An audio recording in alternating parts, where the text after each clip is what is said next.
And 1-1 is how it finished in Ruben Amorim's first game in charge of Manchester United. Here are the stats from that game. The highest Ipswich XG so far this season. Manchester United with 11 shots, 4 of them on target. Only one of those came in the second half. Their XG of 0.9 is their third lowest of this season. The distance that they ran of 102 kilometres, their second lowest of the season. But it finished all square at Portman Road. Roy, there hasn't been a lot of time for Ruben Amorim to put in all the changes that he'll want to see from this Manchester United side. Did you see what he will want to do in the future? Yeah, well, we saw obviously the shape of the team. That's the way he's going to go. But you still have the same players out there and the same problems. And we talk about leopards and spots. The issue with United over the last year or two: lack of goals, lack of quality in the second half. We're looking at Ipswich, who haven't won all season at home, and they looked a better team. And if any team was going to win, you felt Ipswich were going to win it. So I think it's his first game, a lot to take in. It's been a mad week or two for him, but I think ultimately he'll be disappointed. I think again with the lack of quality in the final third for Man United, and towards the end of the game, if anyone was going to win it, I thought it was going to be Ipswich, which is a big concern. Roy has described Manchester United at times this season as a team of moments. They're looking for consistency. Does this look like a squad who can get to those levels of consistency? I think, you're spot on with the moments comment, because I think that what I haven't seen in this Manchester United team for a long time is like relationships. Players that combine well with each other, players that create things, off the cuff, but also by design as well. And they've got a manager in now who's got a record for design. He's got this system that he believes heavily in, that he wants to bring to Manchester United. We saw it this evening. Did it work? No, because they didn't win. And ultimately, I think what Ruben Amorim wants to be doing is he wants to be winning whilst learning on the job with this group of players. Did he have his best available 11 out today? No. But I think we have to give huge credit to Kieran McKenna and Ipswich, because I thought that the way they played, it was exceptional at times. I thought they were brave, that they didn't let their heads drop, and I think ultimately they showed Manchester United, how it looks to be a team that's connected. We will look at Ipswich in more detail, because it was a really, really good performance from them, and we'll talk more about the influence that Kieran McKenna has shortly as well. But in terms of Ruben Amorim and the stamp that he wants to put on Manchester United, and the problems that he has to solve, is goal scoring the biggest one, Jamie? Yeah, of course they've not got enough goals. They've got quality in the team, but there's a lot of problems you have to solve. And I'm already fed up talking about this system that he's going to employ. I am. It's because day one, Jamie. But Kelly, this is the players that are in this system right now are not going to be the players in the future. You're not going to see Johnny Evans as a left side centre back. You're not going to see Mazraoui. You're not going to see the two wing backs probably, who obviously they're both opposite footed and they're playing on that outside. Is that midfield going to be Casemiro and Eriksen? Of course it isn't. So you're going to try and analyse it. It's almost pointless, because the system is going to change, because the players are going to change and the personnel, and then they're going to look better. In a way, the best thing that can probably happen is not get fooled by these players right now, because after 2 minutes we're looking at it thinking, wow, the Messiah's here, everything's going to change, look how good they look. But then they became their true self in the end, and they see that the quality isn't there. So this is going to take time. It's going to take new personnel. He's going to have to figure it out. He's going to be changing the team probably week in, week out, searching for who is going to be the right people in this system. And once he gets that, then he has a chance. But right now, you couldn't pick the team that's going to be there in 6 months, because you don't know who's going to fit into what he wants. Yeah, there are a lot of players in that side who, again, to go back to the point, have moments of quality in them. Are there enough players in the squad who have quality consistently? No. That's the big problem. Again, this team for last year or two, it's all about moments. We saw with the first goal after the minute, you think, well, listen, great start, a bit of quality, a bit of pace, nice finish from Marcus, getting into the areas you want him to be. And then United just sat back and you're going, you almost feel like, what are you waiting for? What are you waiting for? Ipswich are a team near the bottom, obviously on the back of a good result at Spurs, but a home record not great. Go after them. It's if United are almost fearful of going on to win the game. The manager obviously made lots of changes in the second half, and to be fair, you're thinking, listen, he's obviously trying to win the game and he's still trying to get to know these players. But I suppose at United, the business of the league, their results, they probably maybe lack that confidence and belief. But do I believe this group of players have the quality to start getting Man United back up towards top 4, top 5? I've been saying it for ages. Absolutely not. Yeah, I know you're sick of talking about the system. I'm not, Kelly, but also, but Ruben Amorim is like, look, everybody's talking about the system. But it was the system that led to the first goal, because it was the flying wing back, and it was straight to the striker. Yeah, and that was the positive start they Rashford. had. Yeah. But also he's seen the other side here. I've been a Man United manager. The demands. Yeah, he's a coach. He's a coach, and obviously that's his job title. But we saw at the start of the game, I bet you couldn't have dreamed of a start like this. The first minute of the game, very attacking, positive football, players running, exciting young players of a Man United. Brilliant play. And we get Rashford, who we've been critical of a little bit, not getting enough goals. A dream start. But we see the manager, the pressure at Man United to Sporting, chalk and cheese.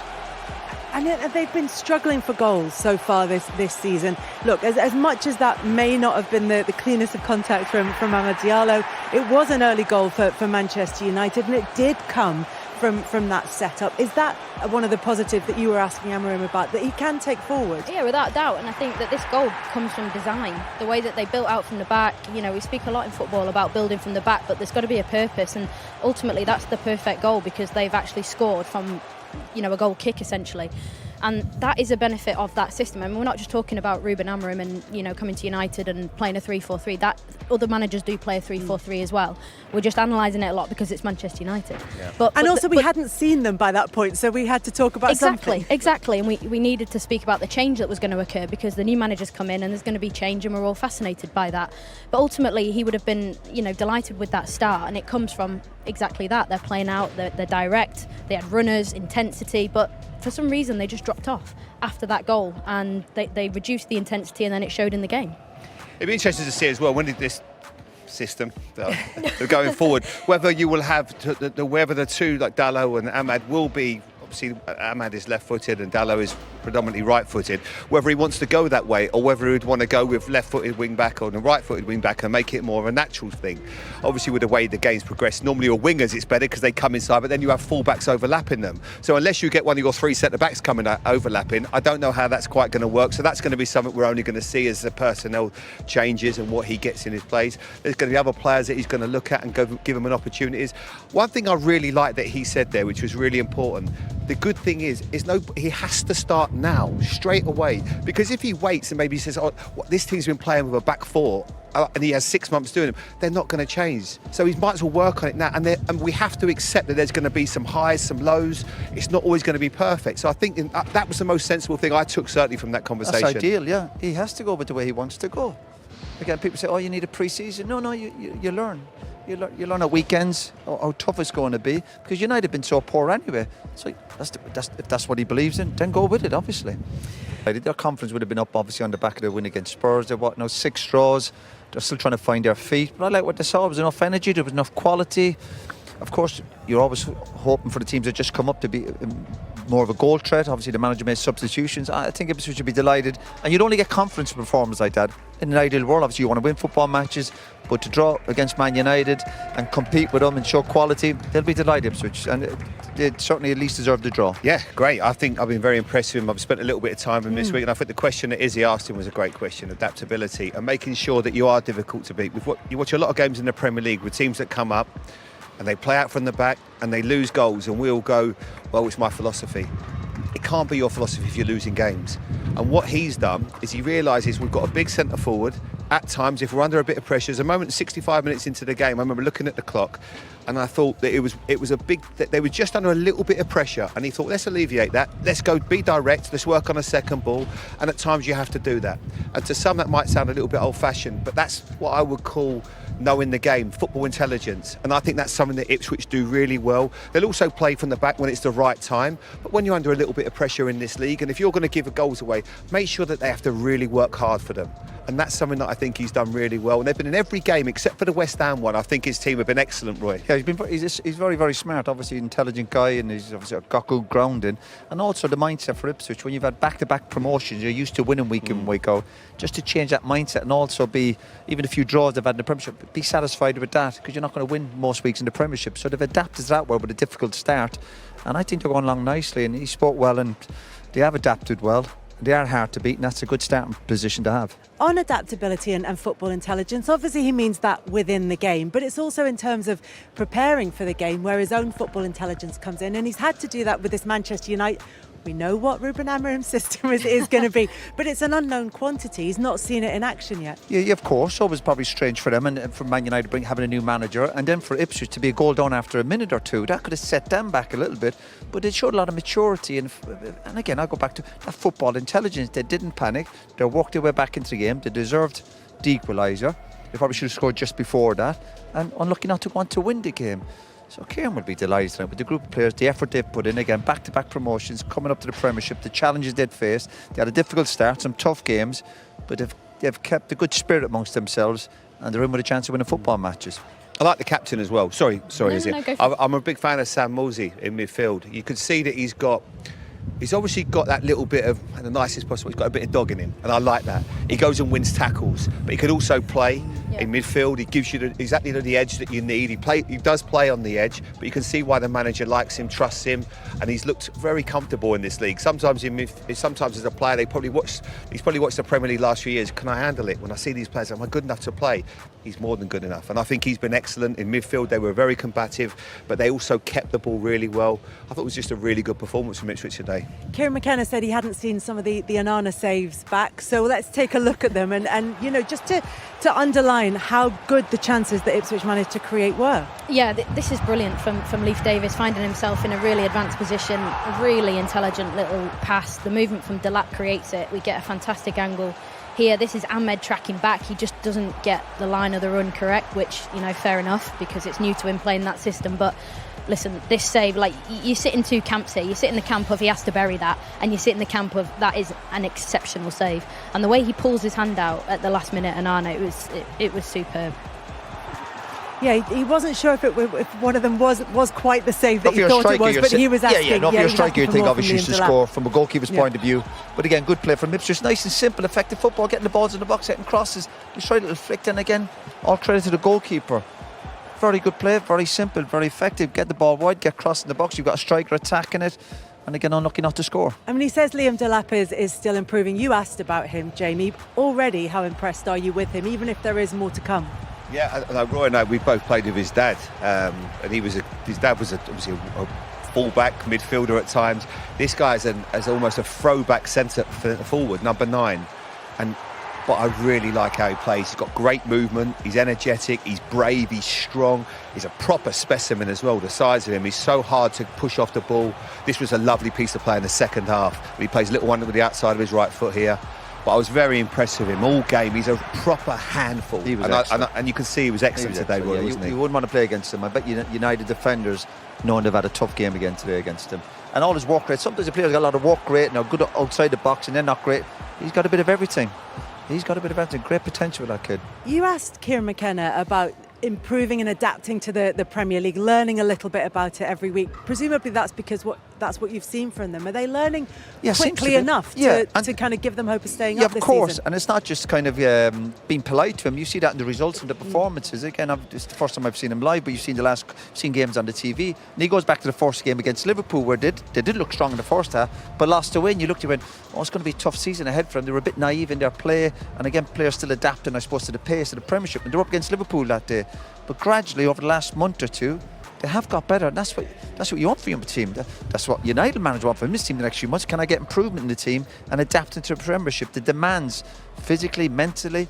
And again, when you look at Ipswich today, they looked decent. They look like they can deal with the ball, and their fitness levels are pretty good. No, let me tell you, put that in the mix. That's a good place to start. You compare it to Southampton we watched earlier against Liverpool, and you go, well, they have an identified style, and they're pretty set on playing that way. Whereas Ipswich adapt. They're both in the bottom 3. Ipswich just.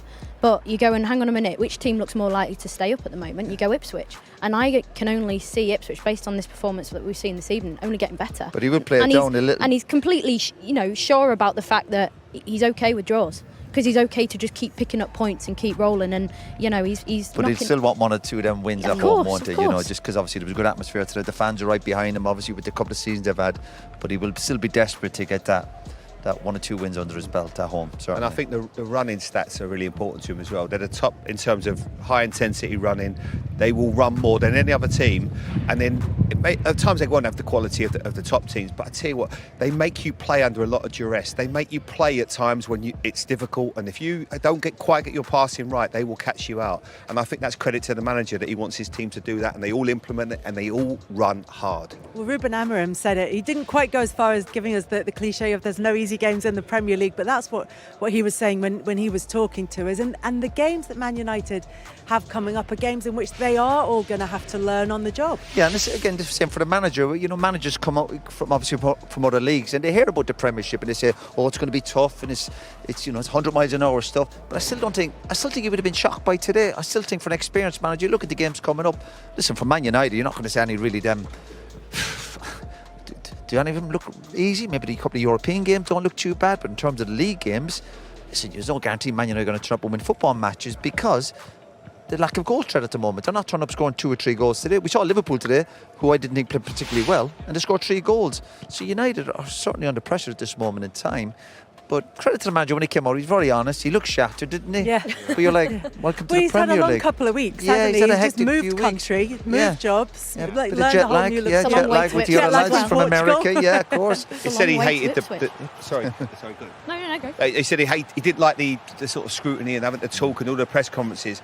Unfortunately, when you're the manager of Man United, that's the price on the ticket. You've got to get used to that, and you've got to make sure you come out and you're ready for everything that gets thrown at you. And if you're not, then you're certainly at the wrong club. It will be particularly busy over the last couple of Yeah, weeks. but it won't as he comes in change. brand new Royal, as no, well. what's your manager one of the biggest clubs in the world? But you know, he'd probably he wants some money to spend in January. That's the big. He's probably want 200 million to spend or to come this summer. But he will look at these players, and again, there's big problems there, big issues. Well, I ask you, if you were to say that in 6 months' time, how many of those players that we saw today will be starting? What would be your guess? Yeah, well, listen, it's well and good talking about getting players in, but the other issue, obviously, is Getting them getting out. players out. That's going to be a big problem. But again, he's been there a week. Listen, give me a chance. You know. and he's not quite at the negotiating for a transfer budget at this stage, one You'd game be into very the season, but he surprised. might just be thinking about it at the moment. Look, there are managers on that list who have had money to spend and have had a lot of money to spend, and there's a couple of second place finishes in there, one under Solskjaer, one under Jose Mourinho. But since Sir Alex Ferguson, there hasn't been a Premier League title. So what would be coming in now at this stage of the season, coming in November, what would be success for him for this Man season, for United, Amorim? I think, listen, good question again. Try and have The thing with the title is, the title needs to be forgotten about for now, because if you want to get better, you've still got to leapfrog Aston Villa, Brighton, Tottenham, Chelsea, Arsenal, Liverpool, City. There's a lot of teams there who are doing exceptional things on the football pitch. Manchester United are a long way off that, so it's almost like, do they become a cup team? But that's what they've been. That's what they've been, and in terms of their league position, their league form, we're looking again today. Man United are, at this moment in time, whatever the problems are an average Premier League team. Average. There's so many teams way ahead of them. Again, you've mentioned a few there. Yeah, there's a long way to go for this United team. Huge job for the manager, huge job, and again, we keep saying it. Listen, hopefully he can get it sorted. Can he challenge for the top 6, do you think? This season? Yeah, I think he can. I think there's a lot of inconsistency of all the teams. I think we're seeing it this season. Certainly, look at what Tottenham did to Manchester City yesterday, and then you'll see that Crystal Palace then can beat Tottenham, and there is going to be that. And if he finds the right team and the right personnel, there's no reason why they can't go on a run, because they will improve under him, because they've been rotten under the previous manager. But I think there will come improvements. Lack of goals, though, Jamie. Lack of goals for the last couple of years. But it only It's takes hard to one. believe. It only takes But one which person one is to it? catch. That's what I'm saying. We've been waiting for 1 or 2 years for one player to step up and take control of that. If you looked at that today and you thought, okay, they're going to play that system, and your focal point is going to be Marcus Rashford as that number 9. Look, I didn't see that working today. I know we're judging him on one game, but there were times when the ball's come in. If you look at the opposite side of the scale, where you look at Delap when it comes up to him and he's making himself a nuisance, he's getting hold of it, bringing people into play. That isn't Marcus's game. He wants to play off the side, and where it's a little bit easier to come in and shoot and do his thing. But as a number 9, he didn't look. I don't think going forward that's going to be a hard position for him to do if you wanted to bring people into play. I don't think that's his strengths. It may not have been the prettiest or the easiest of victories, but it's 3 points that takes Liverpool 8 points clear at the top of the table. If we put this into comparison where teams have been at this stage in the season, when teams have had this lead, they've gone on to win the Premier League title. Manchester United, the only side to have had a bigger lead at this stage, and they went on to win it. Could they be in any better position, really, Jamie? No, it's been a dream start for them. You know, the fact that Manchester City is struggling, Arsenal have obviously struggled with injuries. It feels it's perfect for them right now.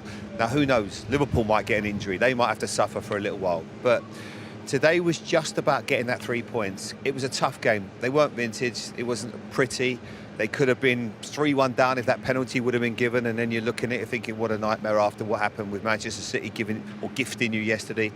But so far for Arne Slot, that is exactly where you want to be. You're in a great position coming up to Christmas. Keep everybody fit and just keep ticking over. Roy, you've done it plenty of times. And you know, you obviously want to play well every week if you can, but Liverpool portrait, but you also got great satisfaction in getting a result when you've not been at your very best. And I thought Liverpool weren't great today, but I go back to it, scored 3 goals, huge win, 8 points clear.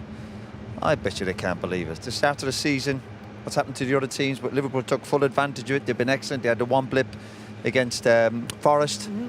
Liverpool have been excellent. Big goal threat. Again, bit of luck with injuries. What a chance to have a win in this title. Is he in a title race, as Roy says? How important are those games where you haven't played well and get the victory? How much are they sort of indicators of the way that a season is going? Yeah, they're integral really to a title charge. But I think the other significance around that win today for Liverpool was it's the first game back after international break. You've not had the players together for a while. You don't know the state of the players' fitness levels when they come back in. And Southampton really made them work for it. They really did. Liverpool, I thought, to start the game, they got lucky. Russell Martin alluded to that in his interview around, he's disappointed with the cheap goals they conceded, particularly the first one, Szoboszlai's goal, great finish, but the way that, Southampton caused that issue was fortuitous for Liverpool, but they punished them, and that's what good teams do. And everything looks really smooth now for Liverpool. I'm sure there'll be bumps in the road, of course, but I think, it's a dream start, and it's also questioning, can Chelsea, can Arsenal? Can Arsenal really capitalise on this blip for Manchester City? Because it's not often we say that they've lost 5 in a row. Well, that's what's quite interesting about this title race is that this morning, after City's defeat and Arsenal's win before Liverpool's game, Liverpool were favourites, Arsenal second favourites, and Manchester City third favourites at this stage for the Premier League title. Now, look, as we've all said, this City side have shown at various stages that they can go on these incredible winning runs. So we're not saying it's a done deal, Jamie, but it's still an unusual position for them to be in. Yeah, but I make them right. That I would see it as Arsenal and Liverpool are the 2 best sides right now. Manchester City, I don't want to be foolish and write them off, because you write them off at your peril because of what they've done in the history. They're one of the best sides I've ever seen, but they're not there. They're not. The Kevin De Bruyne is not the Kevin De Bruyne of 5 years ago that could just turn a game and win it on his own. In terms of no Rodri, no Kovacic for a month, it's going to be incredibly hard for them. Can they still win the title? Absolutely, but I don't think they're going to win it in a way where they're going to go 16, 17 wins on the bounce. I don't think they're capable, this team, of doing that. It's just not the defeats for Man City. It's the way they're losing their games, that lack of intensity in terms of defending and really defending your goal. Talk about the goals, the chances they're conceding.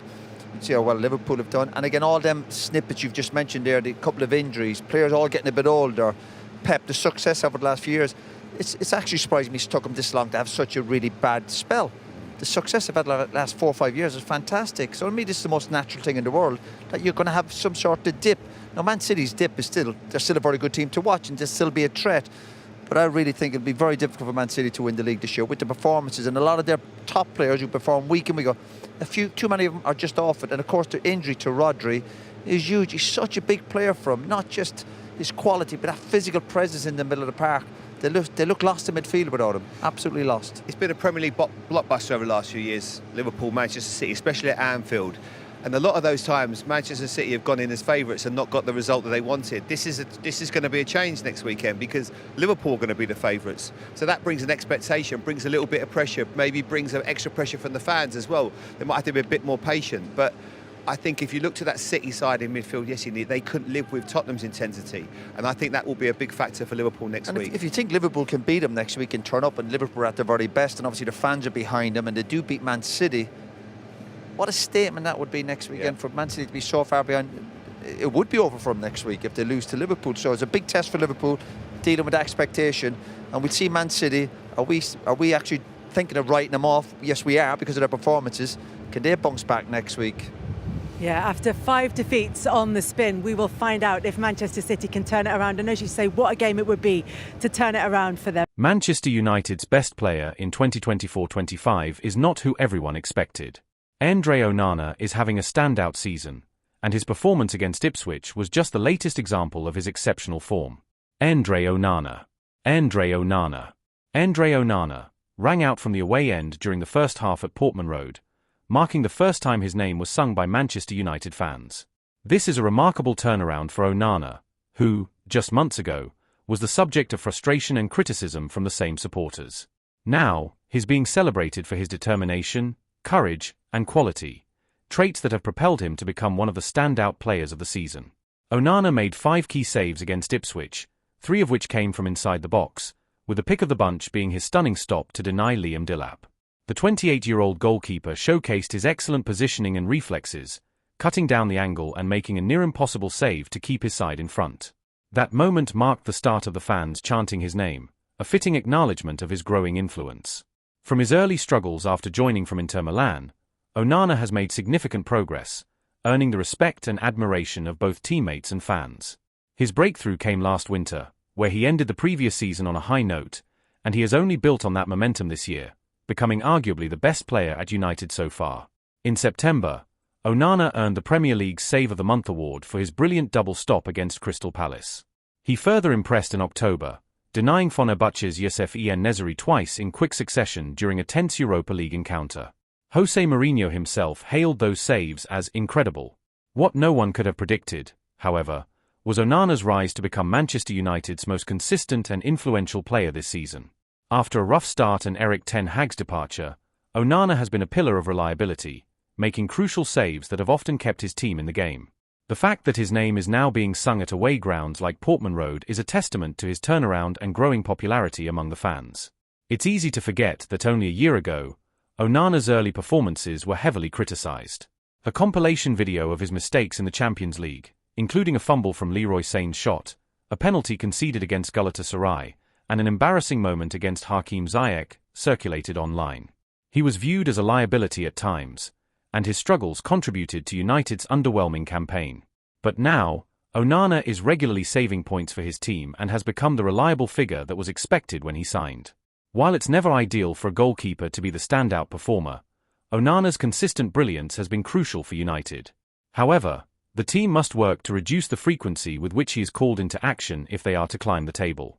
With Ruben Amorim's appointment, there's hope that the team will improve as a whole, but until then, Onana's performances will remain a bright spot. As his confidence continues to grow, so too does his popularity. Those who worked with Onana in training last season praised his athleticism and aggressive movements between the posts, qualities that have helped him evolve into the world-class goalkeeper United hope to sign in the summer of 2023. If Onana can continue this level of excellence over the long term, there's no doubt he'll be considered one of the best goalkeepers in the Premier League. He has eliminated many of the mistakes from his game and is now delivering consistently for his team. Diogo Dalot, when asked about Onana in the mixed zone, praised his contribution, saying, "This is why we brought him in, to make saves like that and help us the way he has been this season. I think he's been excellent." With Onana continuing to play at such a high level, United's fortunes are sure to improve as they climb the table and repay his invaluable performances.